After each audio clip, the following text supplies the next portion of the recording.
Attention please. আমি একটু সবার মনোযোগ আকর্ষণ করতে যাচ্ছিলাম। আমার চাকরিতে আমি একটা প্রমোশন পেয়েছি। আজকে আমার পার্সোনাল লাইফ, আমার প্রফেশনাল লাইফে যে সাকসেস, এই সাকসেসের পিছনে একটা স্টোরি আছে। এই স্টোরিটা আমি আজকে আপনাদের সবার সাথে শেয়ার করতে চাই। আমি বাবা মাকে আসলে তেমন ভাবে পাইনি। আমার বাবা মা মারা যান, আমার বয়স তখন 7-8 বছর হবে।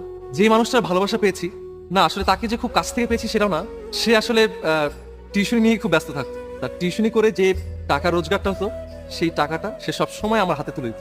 লেখাপড়া করতে করতে যখন আমার কাছে মনে হলো যে আমার হায়ার স্টাডিজের জন্য ঢাকায় আসা দরকার, সে টিউশনির টাকা আর কিছু জমি জমা ছিল সেটা বিক্রি করে পুরো টাকাটা আমার হাতে তুলে দেয়। তখন আমার কাছে মনে হয়েছে যে সে আসলে আমাকে টাকা দিচ্ছে না, সে তার স্বপ্নটা আমার হাতে তুলে দিচ্ছে। আমার সাকসেসের পেছনে যেই মানুষটার অবদান, যার কন্ট্রিবিউশন সবচাইতে বেশি, তিনি আমার বড় ভাই আরিফ হোসেন চৌধুরী। ভাই একটু আসো না।